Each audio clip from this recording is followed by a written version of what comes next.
Hello, Masculine Wilderness podcast listeners. Your producer Lauren here with a content warning. This episode discusses sexual assault, so please listen with that in mind and take good care of yourself. Welcome, everyone, to the Masculine Wilderness podcast. I'm your host, Tom Perez, and I am the founder and CEO of Epic Project. And this is a ongoing conversation in this podcast that we're having about how men can show up in the world in the best version of themselves. And our guest today, my friend Gene McConnell from Authentic Relationships International, he has, and for a long time, shown up in this world in the best version of himself. And it's but the path he's taken to get here has been something that I think is really unique. And I want to say before, Gene, I want you to share a little bit about yourself, but I want to say that, because I don't think I've said this to you and we've talked several times, but I did not know when I started this work that there were men like you that had traveled the road that you've traveled. And it was such an eye-opening thing when I first heard your story and became familiar with your work. I didn't think it was possible that men could experience that kind of, healing and redemption. You said something that has always stood out to me. I think one of the first times we interacted, you said, you can't heal what you hide, I think is the way you put it. And we'll dive into that a little bit, but the weight of that idea has just always kind of stuck with me. But it was such an encouraging and challenging thing for me when I met you, because I thought, like this, there is actual, tangible proof, hope for healing and restoration and all of that. So we want to hear from you today, but start with where you are today and where you live and work and kind of the nature of what you're doing now, and then let's go. Well, we are expanding our tent stakes. We are growing, and what I'd say growing pains. We are working to expand our ability to help people heal and change, and knowing that if we do that, then we solve the problem of trafficking and sexual exploitation and the mishandling and mistreating of women and children. But it comes from a heart change. And so we are doing retreats and workshops and conferences, small groups. We do a lot of counseling as well for people online all over the world to come for help and support. And we just can't travel enough, what it's come down to. And so the quality of our life gets crazy. Yeah. And so what we're doing is we're actually building a website and creating video content, curriculum that we've been doing for over 40 years. Now we're putting it in a more condensed form, and then we're going to make it available online so that someone can go through it online, anywhere they're in the world, and can go through the curriculum. And if they want more, then they can go to a physical retreat or go online for counseling. But so we're in the middle of expansion, and I'm in the middle of writing 2 books right now. And also because you got nothing else to do. Nothing else to do, right? Yeah, right. And then we're obviously not even realizing what the buying her film that we're in has caused, and it hasn't even really officially come out yet. It's still in the premiere thing, and so we're getting tons of questions and requests, and we're just trying. Okay, we gotta reorganize. This isn't something I'm just doing here in Alaska now, or every once in a while get a speaking engagement somewhere. Right. We're having to. I'm going to use the word increase our influence, increase our impact. And doing it means like we got to expand the way we're doing things. And I won't say for you, but, back in the day, the wagon days, right? When there was no such thing as internet or, computer or Vimeo or even video, the way we would get it today. everything was done by meetings. You go physically there. And so I'm having to unlearn and relearn that I don't have to physically be somewhere. Yeah. And so I'm trying to align myself to with learn. the technology. Yeah, exactly. Well, for folks that are listening, we want to say right at the get-go here, this is two old white dudes talking. So if you can't hear it in our voices, you can't see our faces. Trust me, we're two old white dudes with white hair. I have more than you. I keep in shade. Well, so I want to come back to the Buying Her film, because that's a real powerful tool. We'll talk a little bit about that. But this is not new for you. You've been doing this kind of work since when? Well, 1970, 1982 is when I actually started in the rough edges of I've got to do something to change the way things are going. Yeah. That was where I was arrested. I spent time in jail for I was an attempted rape. I was going to clubs. I was going to strip clubs. I was a number one consumer of porn. I mean, I was buying it, not only physically buying, but I would go down and to the clubs and online with what they had. And I was doing a lot of video stuff and the movie stuff. And so I was a consumer, and it profoundly damaged my world. It damaged my relationship with my wife, my kids, my relationships, my career, and was damaging who I was as a man. Yeah. And I just realized that there wasn't a whole lot of help out there.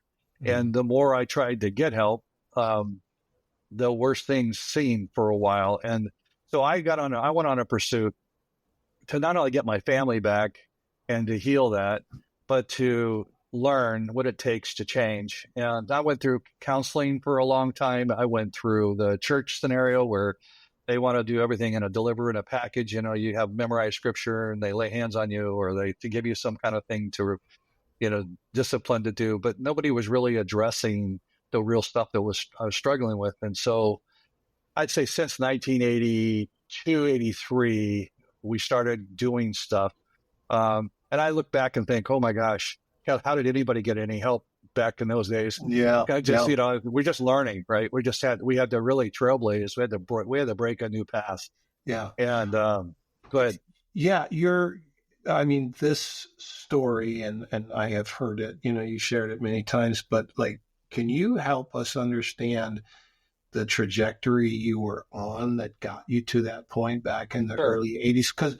Because it sounds somewhat like normal, like a lot of guys have gone through this. So can you unpack that a little bit? I'm going to go back just a little bit into my childhood because at 6 years old, I had a normal childhood. And my dad was a very healthy man. My mom was a very healthy woman, great parents, healthy environment. But at that age of 6, I was molested by a babysitter who was brought into our home, and she was about 6 years older than I was.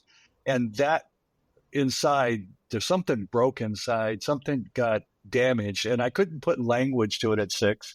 Yeah. I just felt dirty. I felt soiled. I felt like I was damaged goods. Something was wrong with me. And so I internalized the shame. I internalized that pain. And I didn't tell anybody. I didn't talk to anyone. And so I carried the internalized belief system that I'm damaged, I'm dirty, I'm no good. No one will really love me if they see this dirty little boy. And so I put that boy in a little closet, so to speak, and hated and detested that whole thing. And if I can't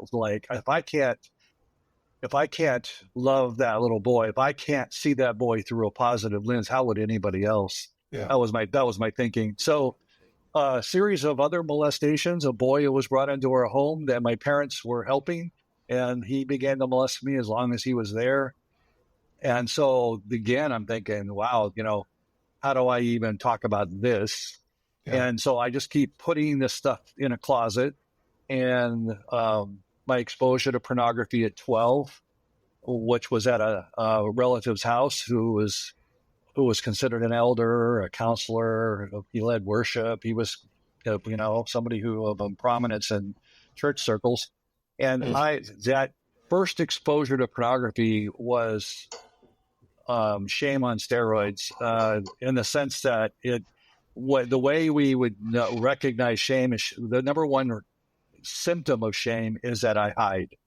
So instead of being able to say, hey, this is what's happened to me, I made a mistake, I failed at this, or I tripped up, or what the heck is this? I felt shame, which means my natural reaction to shame is to hide, to bury it. So it was like sex on steroids, because there was, looking at stuff and constantly going to it. And then because of my background, knowing that it wasn't right, there was something wrong with the way I was now viewing and seeing women and how I was looking at them and how my fantasies, my thought life, masturbation, all of that was tied to this really toxic, negative, ugly thinking about women. And it began to profoundly impact my relationships. The women I was dating, I was trying to live out the fantasies of what I was seeing. And, most people think that it's a healthy thing for boys to grow up thinking, hey, it's a good educator. It's a good way to expose them to sex because nobody else is talking about it. But the truth is, porn teaches me such negative and toxic messages about women. It objectifies, it eroticizes violence towards women. It weaves the sexual experience with all of those, the high, the masturbation, the excitement, with the toxic ideas that I can use a woman, that she's an object, that she can be used and thrown away, not even concerned about what my fantasies would do if I actually acted them out on a real human being. Yeah. And so not realizing that those thought processes that were coming from the pornographic material, those toxic ideas, and many of those imagery were weaving violence, torture, bondage stuff as it grew. Yeah. So ideas that there's no way in the world that you could do in a healthy relationship and be okay. No woman would ever be treated like that. Yeah. So for me, the pornography was the gateway to me wanting to act this out in the real world, because it no longer satisfied over time that I needed something more. And so that moved into the strip clubs, massage parlors, escort services, prostitution, the whole sex industry, the whole sex business. And so it completely grew in me. And where I didn't recognize that not only did it grow, but growing meaning that it was, my mindset was getting more toxic and more destructive. And so I began to, over time, fantasize about rape. And I would, watch, and I would tend to watch movies that indicated how women were, either, they were abducted, and then you see the rape scenes and all that kind of stuff.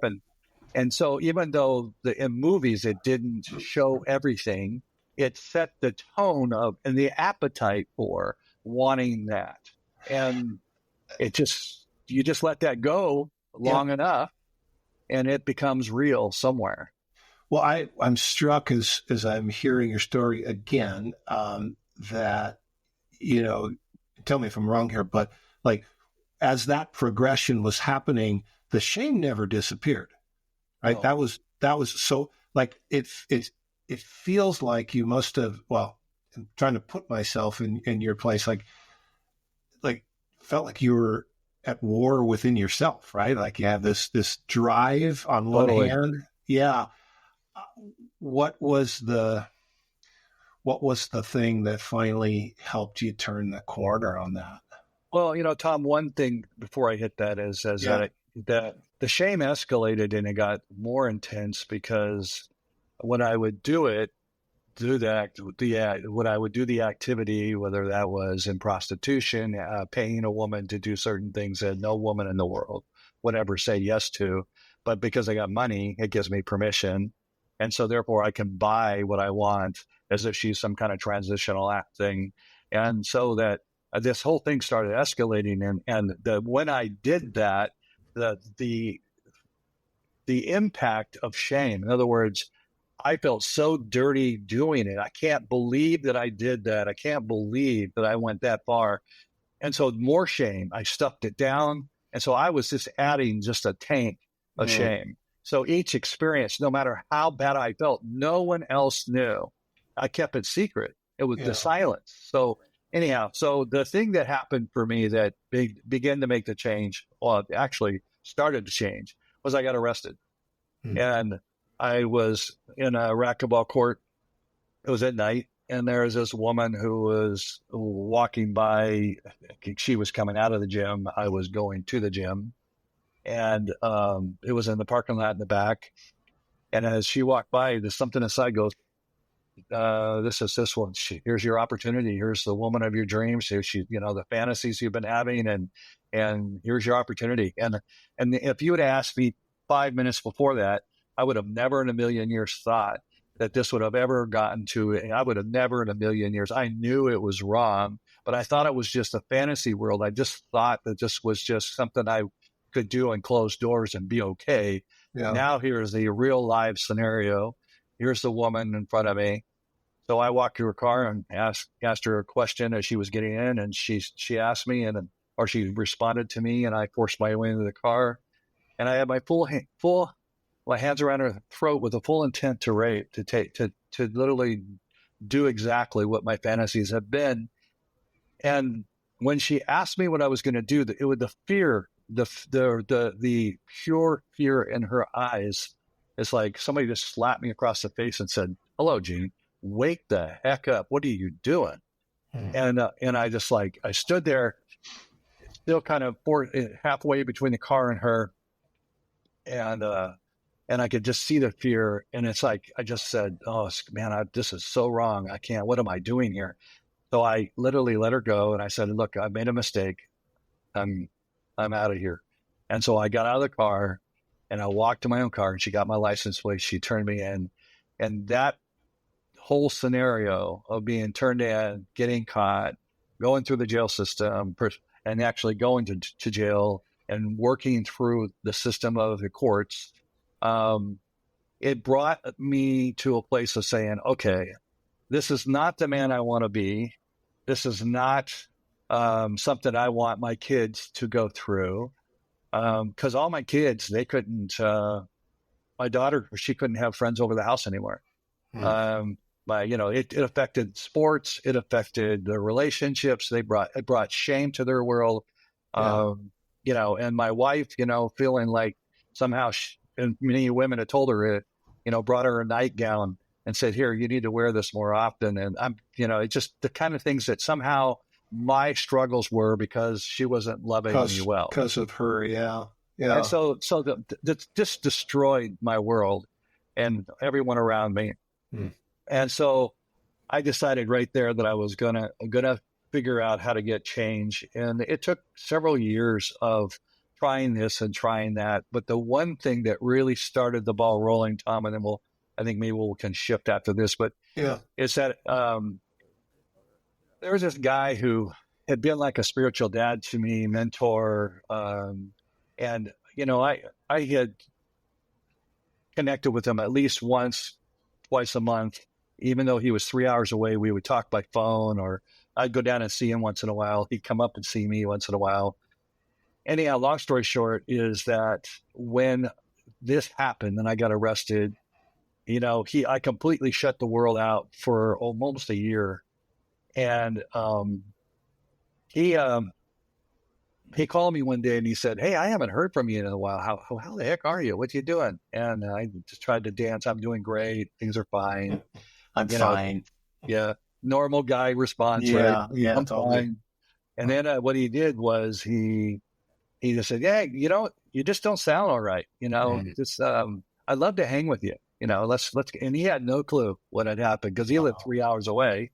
Yeah. And so anyhow, he talked me into it. So I'm driving down there. It's a 3-hour drive, and I'm thinking I'll talk about the Dodgers, I'll talk about the weather, but I ain't talking about anything serious. Well, I had the whole conversation laid out in my head. Keep it safe, keep it away from all. And I get into his office, and he's one of those kind of guys you can't hide from. And within about 5 minutes, I just literally was pouring out my entire story. Now, for the first time in my life, literally, I was opening up everything. I mean, everything. And so it was literally a vomit, so to speak, emotionally. And when I got done, and I think we were almost 2 to 3 hours there doing that, he gets up from behind his desk and he walks around, and there's no way out of this room. There's nowhere to go. And I get up with my fist clenched, and I'm thinking, this guy does it like everybody else has done. I'm in trouble. I'm going to deck him. And he comes up and he just gives me this wrestler's hug, and he's not letting me go. This isn't some kind of little limp hold. He had me in a full grip, like he was going to take me down. And he leaned his face into my shoulder and my neck, and he began to weep. And there's no language for what went through my soul. And he just said, I'm so sorry that you've never tasted God's love for you. And I know you're hurting, and I'm here. We're going to walk this out. Yeah. And that actually shattered the shame aspect enough till I could actually start getting into groups, start getting into some real counseling, start actually opening up. So it started the ball rolling for me. So what's so powerful about that story, I'm getting teared up too, and I've heard you tell it before, but is the power of one man genuinely demonstrating love to another man. Yeah. And that's that picture in my mind. It's like there is something extraordinarily powerful about a man demonstrating love in that moment. So that's just such a powerful image. I'm just struck by the image. This was a turning point. Like what year would that have been roughly when you had that? It would be somewhere around 84, 83. Okay.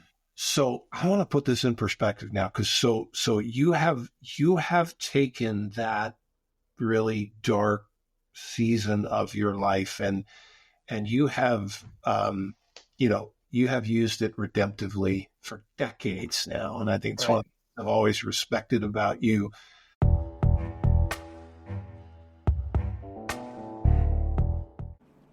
Hey, Masculine Wilderness Podcast listeners, this is Lauren, your producer. If you found value in our show, we've got an epic opportunity for you. Become an epic ally today and join our fight against human trafficking. Your monthly support not only keeps this podcast going, but also fuels our mission to protect the vulnerable and combat exploitation. For less than one coffee a week, you can make a real difference. Head on over to epicproject.org and choose an amount that works for you. Even $13 a month can change lives. By becoming an Epic ally, you're not just supporting the podcast, you're joining a movement. Stand with us. Let's make an impact together. Thank you.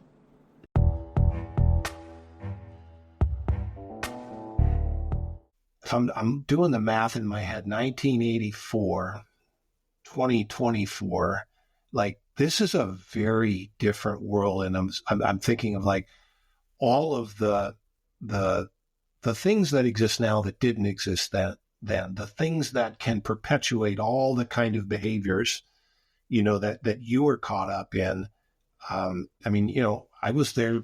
I think you and I are all probably the same age, but I could have never imagined in 1984 that you and I would be having this conversation looking at each other on a computer screen.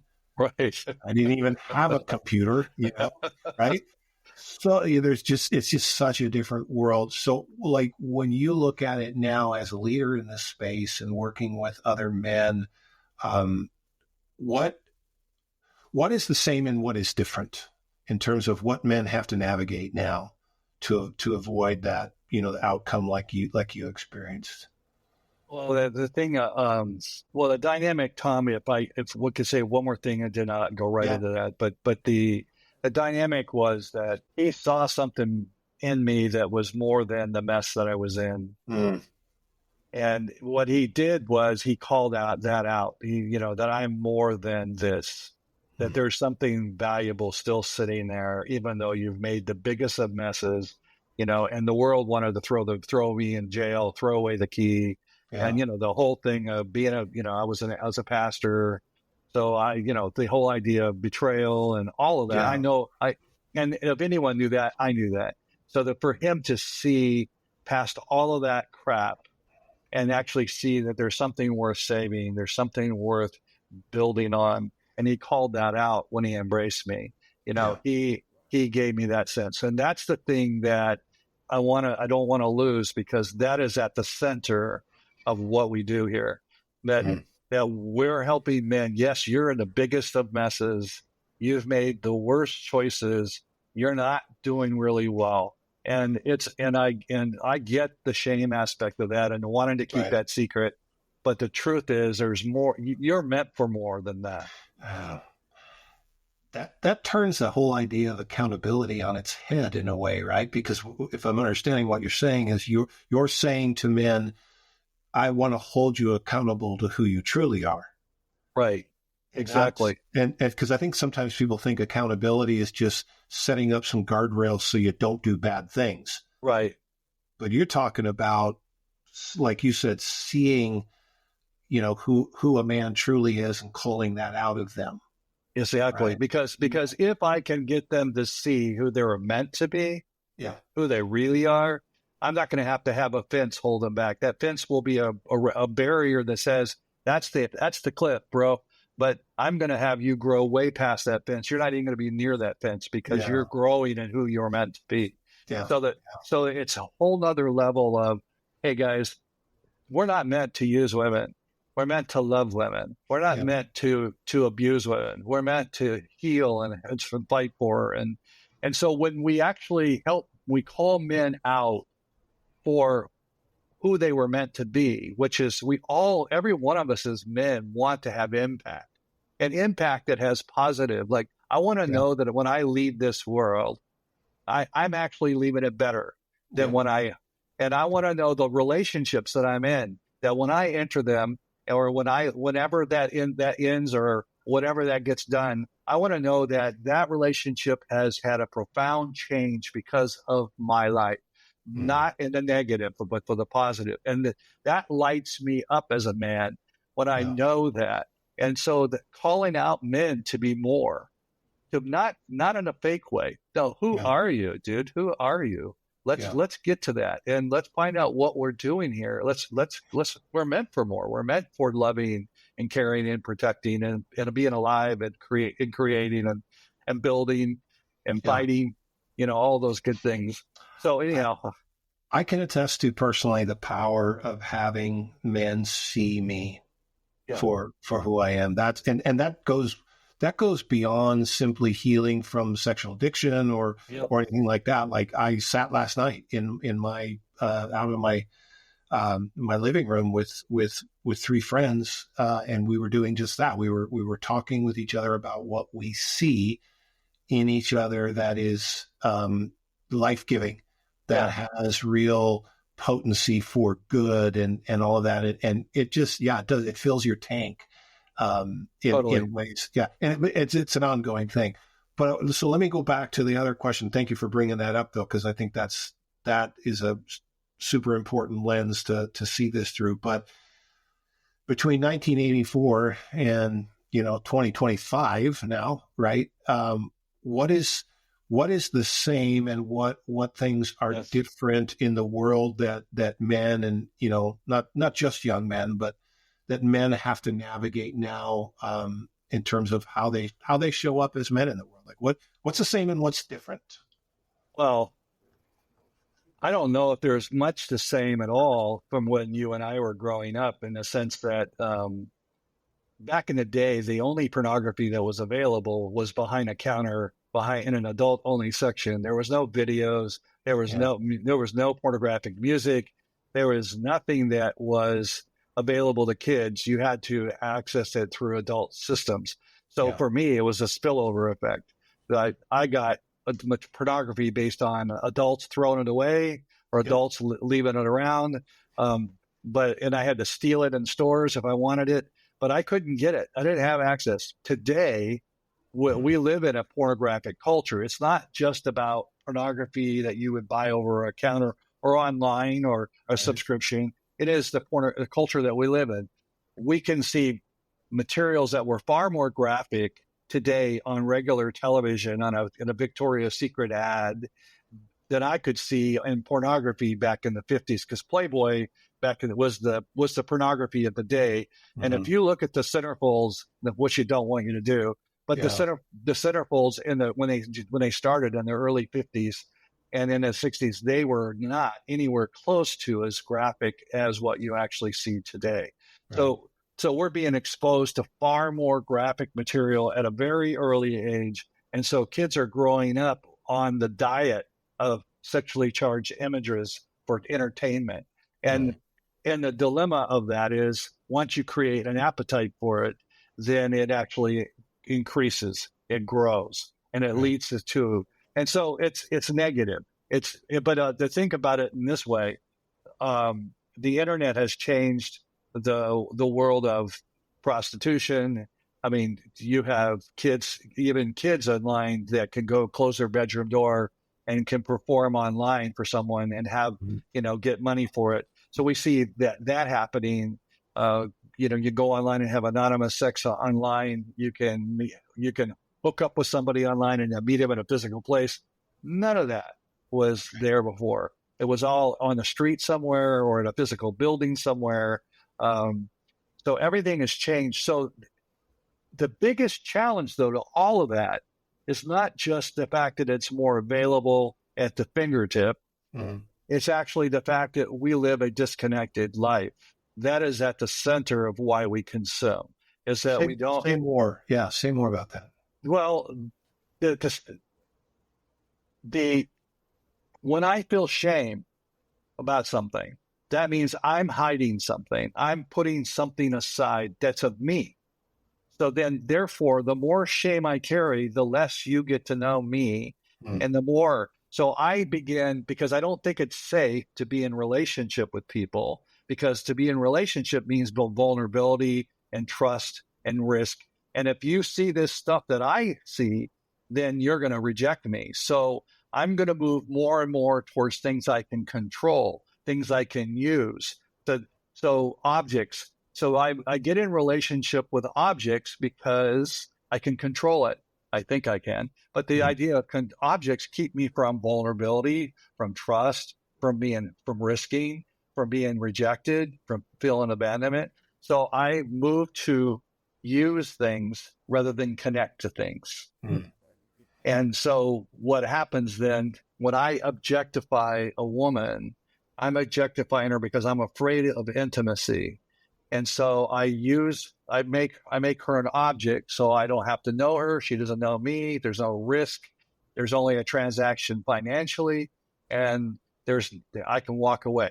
Right. And so, but the problem with that means is the more I use people, the less disconnection there are. And we all have, and I can't say this strong enough, our greatest need is to be known and to be loved.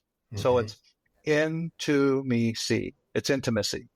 And so if you know me at my deepest levels, all my mistakes and all my flaws and all my messes, and you still love me, man, that's amazing. That's what Butch, that guy did for me.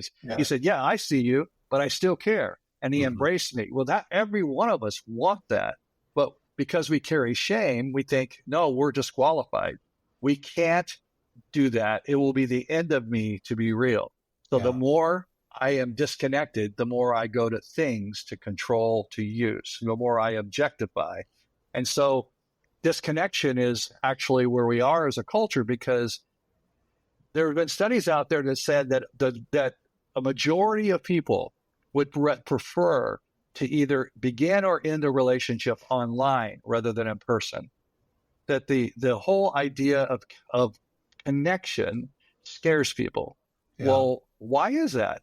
What is going on? That we are more connected in the internet than we ever have been in our entire world. We could actually, you and I having this conversation online right now, we're in a different country or different states. And yet here we are talking. We're more connected, but we're not more connected. We're actually more disconnected. Yeah. I'm thinking of all the ways in which in normal language we talk about connectivity, and that idea has been reduced to how we apply digital technology in our daily lives, right? A high degree of connectivity, and that means you got good bandwidth and strong signal, and you've done all your updates and all of that, but that's not being connected. No. And cultivating that experience of belonging to something bigger than yourself. So that's that's a good way to kind of paint the difference between today and back in 1984. But shame, if I'm hearing you right, shame still plays out the same way, because it creates that distance between you and other people. Yeah. What have you learned over the years in working with other men? I think I'm more interested in younger guys. Like are there differences?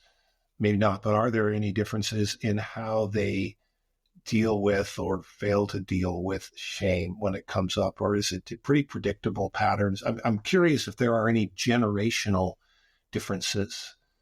The thing is, I think that they carry shame the same way we do, the older. But the thing is that they're more curious and more open about to make changes. So we do men's workshops all the time where we invite 12-year-olds and up, and so we see that the kids are taking the tools and going with them way easier than the adult does, because the longer shame stays in someone, the harder it is to break the ice.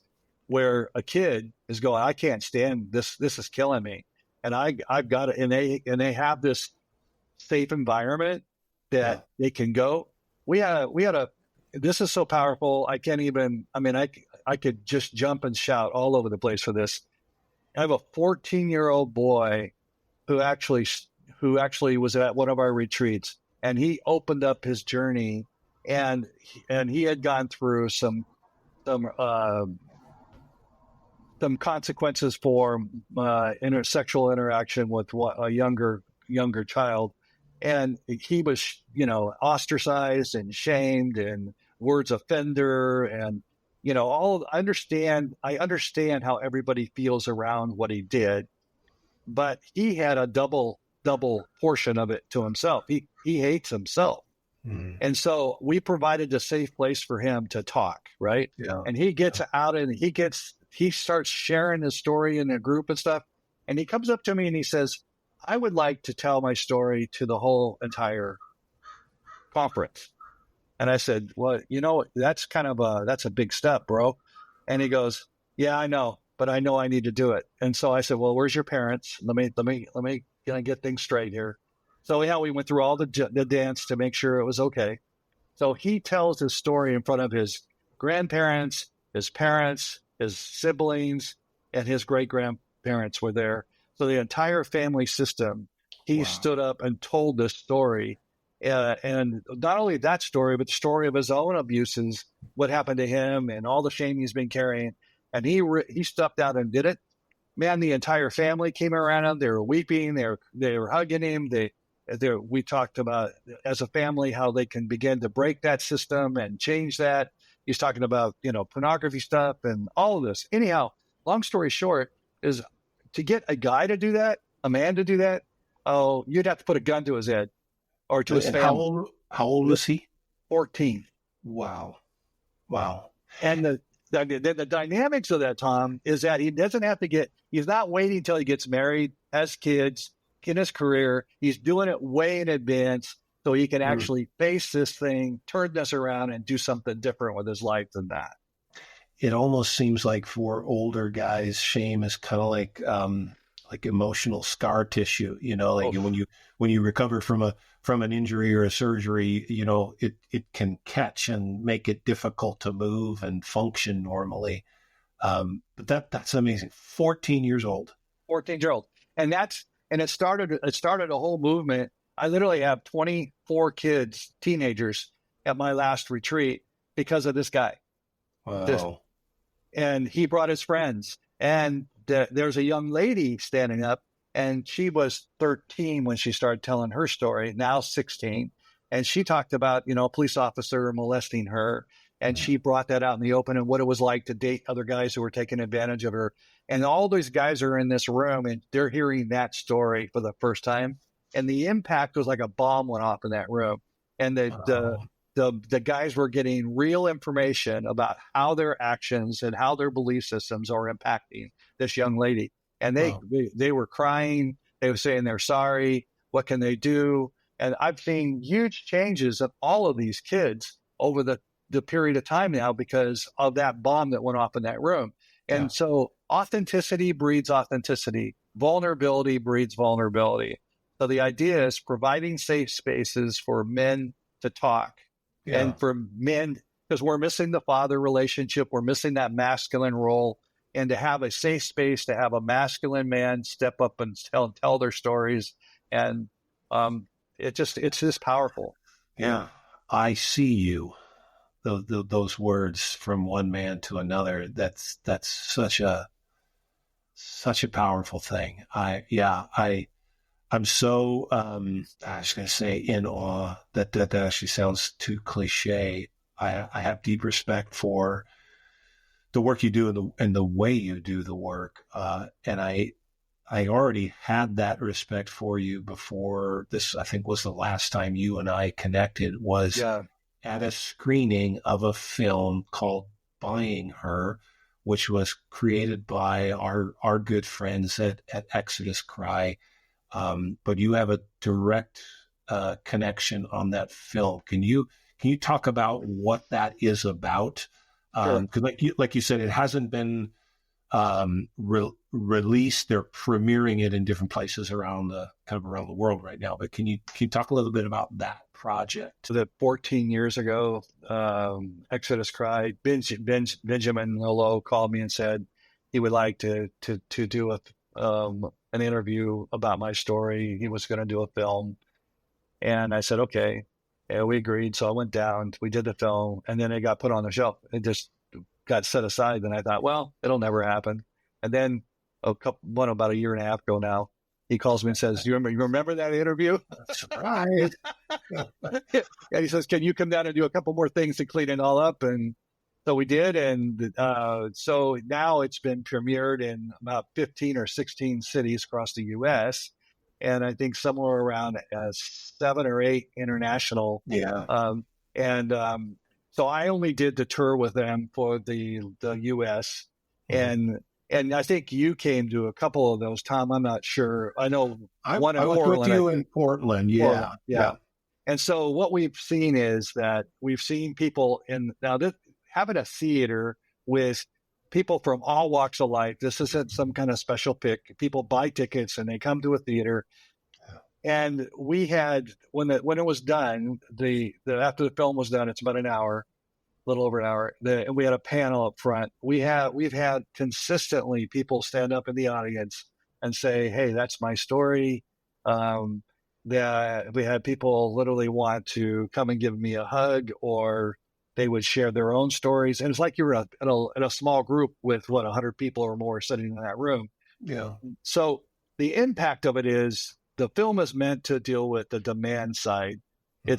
And so there's nothing wrong with what we have done in the past in terms of the supply. We need all that work that has been done, law enforcement, judicial process, community awareness, community action. We need every bit of that work. Services for survivors. Absolutely. Service on the, absolutely. All of that is so important.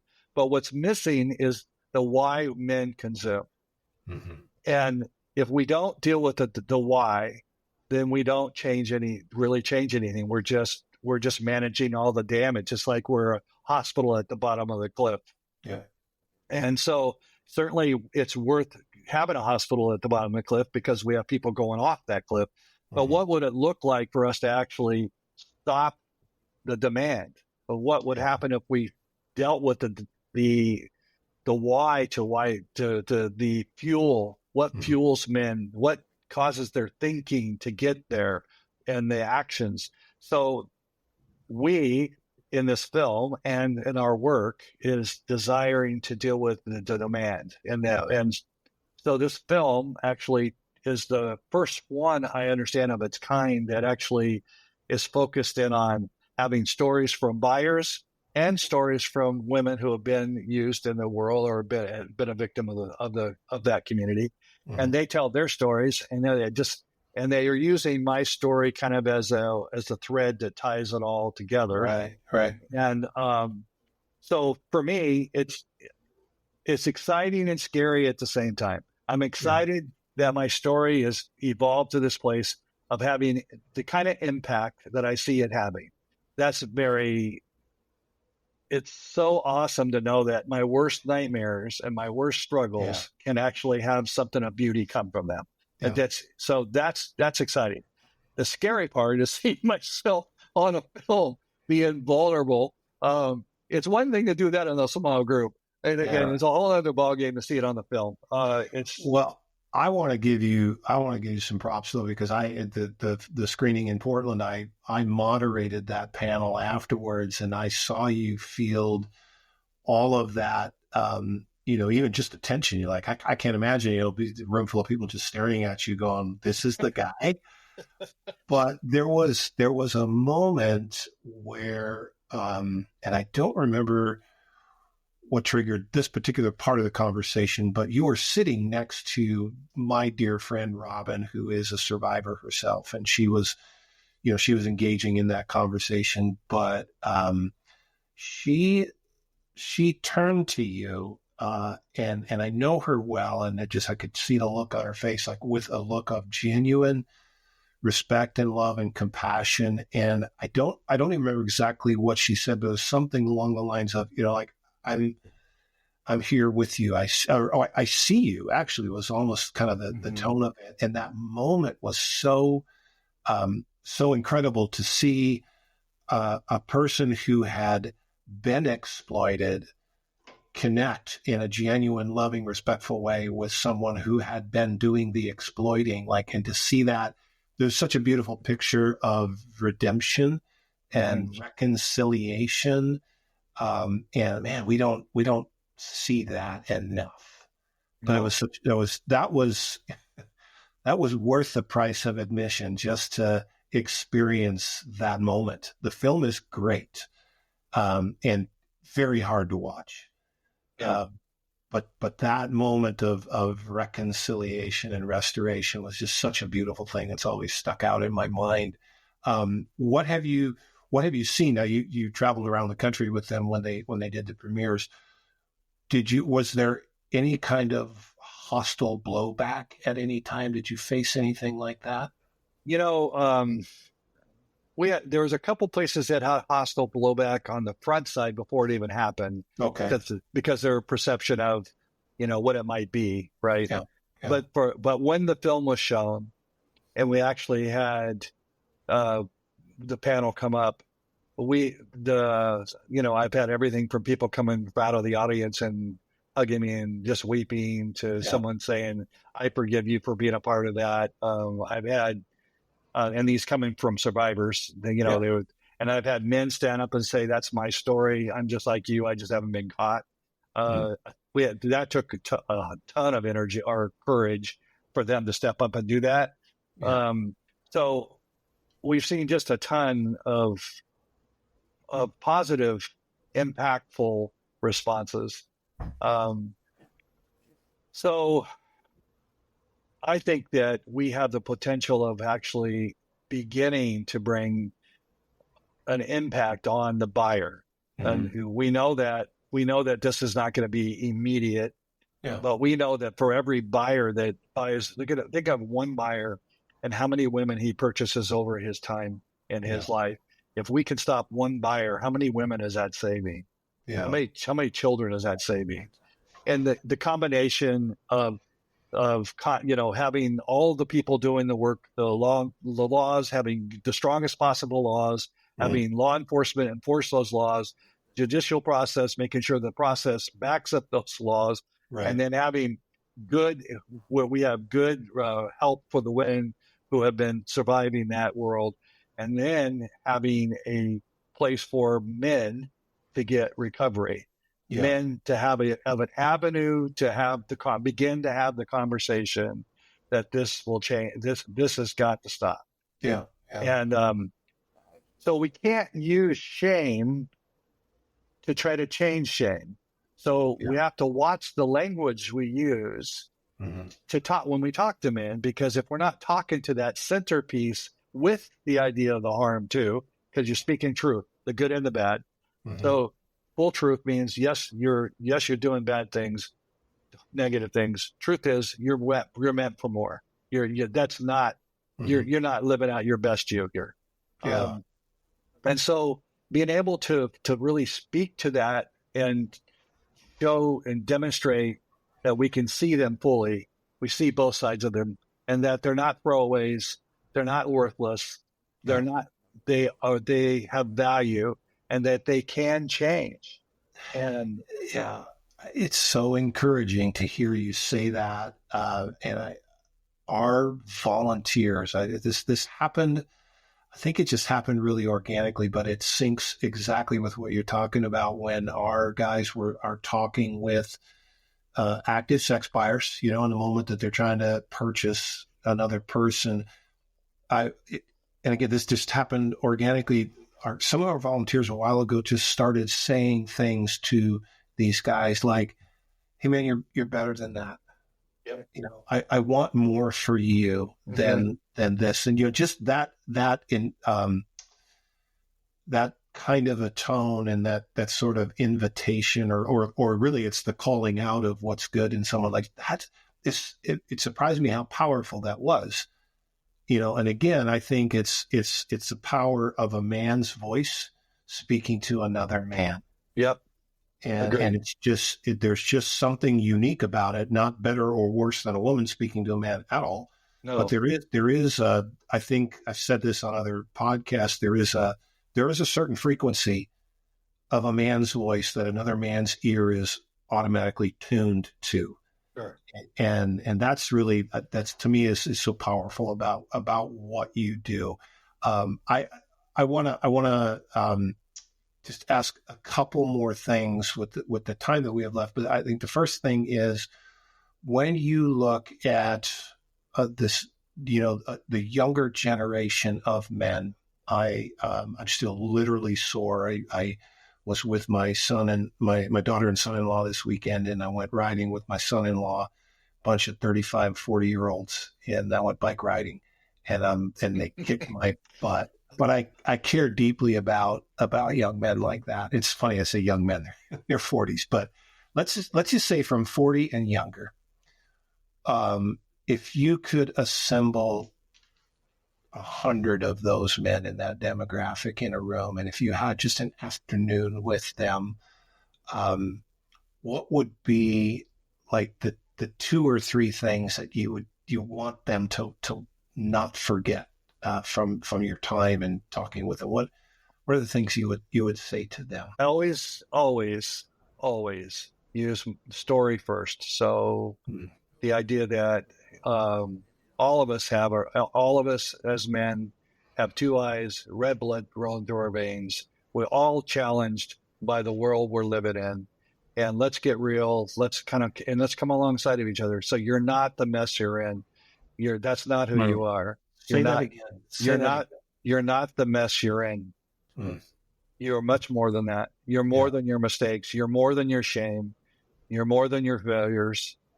You're more than your shortcomings. And what we tend to do is especially when we deal with horrendous stuff, we see people using the words, you're an offender, you are a buyer, you are a scumbag, you are a perpetrator. And we use language that makes them, we take their whole identity and wrap it up in a label. And that immediately causes them to go into shame, which means they're going to go into hiding rather than, we're not calling them out, we're beating the hell out of them. Yeah. So, and I understand the anger and their hurt that comes from their actions. So I'm not in any way justifying what they have done. But if I want a man to change, I've got to both be able to say, yeah, that's not so good. but I also got to be able to say, but there's good to you as well. And you can do this. You're meant for more than this. You got more to you than you realize. Let me help you see that. And so the first thing we want to say is, you're not your mess. Let me tell you what a mess looks like. and having other people do it too. So it's not just me, but I'm going to lead that with, I was a mess too. But there was more to me than that. And this man called that out of me. I'm doing the same thing to you now. I'm calling it out of you. You have more to you than that. So that's the first thing. The second thing is understanding, if there's more to you than that, what is that? And so that's identity. That's who are you? And every person struggles with identity. And so and then the other piece to that is, what does redemption look like? And redemption for someone who is, redemption looks different for the person who's just consuming porn online and struggling internally and masturbating, to the person who's actually going out there and using women, abusing women, purchasing women. That's a whole other level and then you have the guy who's actually selling the women. That's a whole other level in itself too. So I'd say we need the consequences. So dude, don't run from the consequences. The consequences are your wake-up call. So take the consequences like a man, face this thing, take responsibility, but there's redemption. There's change. You can take this, whatever has gone wrong and whatever mistakes you've made, and no matter what those consequences are, if you use those consequences to help you grow, and this becomes a stepping stone, not a stumbling block. So you actually become something better than what you originally were. And so the idea is to use it. And then the final thing is, how do you actually, in my world, which will be for the rest of my life, is how do I use my energy, my gifts and my skills to break the back of the very thing I was a part of that caused all the damage. So what can I do with my energy today to make a difference, so that I'm not just saying, okay, I did that, I'm sorry, I won't do anything. No, I'm going to do redemption work. I'm going to take back the ground that has been stolen for the women, because the women have lost their dignity, their value, their sense of safety, and they've lost their relationships. They can't trust men. It's very difficult. So we have to earn that back. We have to fight, get that back. Not because we are the only ones that can do that. No, the women who have gone and done the work, man, they are amazing and strong. You wouldn't want to get in the corner, get in a fight with them. They'll take you out. And no, I think that's a helpful nuance too, because it's not like men need to.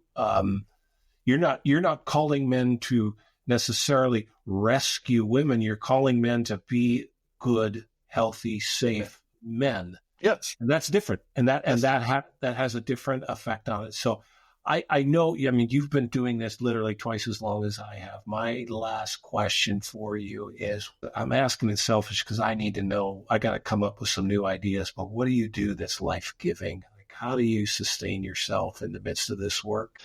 We have I believe we have one in common is we both have Harleys. Okay. Yeah. I used to, but I have motorcycles. So okay. Yes. Well, anything that gets you kind of in that. So I get out on my Harley, and my wife won't let me go by myself. She wants to go too. So we go together.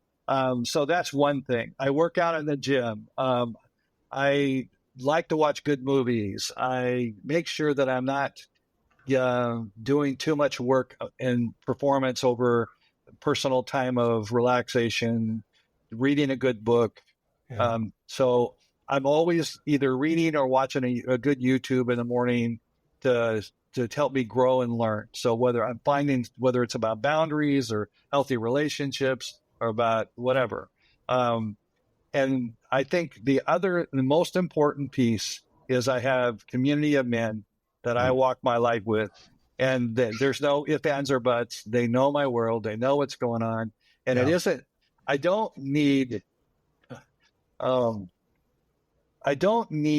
men for me to be like they're my babysitter. That's not what accountability is meant to be. Yeah. Accountability is that I am accountable to grow and become a man in the best possible way I can. And I can only do that by rubbing shoulders with other men. And so my accountability is that I'm staying connected. I'm not running from relationship. I'm still working on myself. Because the way accountability has worked in the past for most systems and trying to help is that it's like this. Okay, Tom, the only time I see you is every week I'll talk to you and I tell you my worst stuff. I vomit all over you, right? Mm-hmm. And so I do that every week. So how long is it going to take before you don't want to see me anymore? Because about right? 2 weeks. 2 weeks. Right, because all I'm doing is I'm just using you as a waste disposal rather than using you for someone to connect with, to learn from, and to help come alongside me as I work my life. Yeah. Dean McConnell, you're a blessing. You're an elder, literally and figuratively. And I'm just really grateful for just being alongside you in this space. So thank you. Well, thank you, Tom. I appreciate that. Well, my real age is 69. I don't know where you're at, but you're well preserved then. You got a few years on me. Thanks, man. I appreciate it. No problem, man. Okay. Hey, thanks, Tom. Yep. Take care.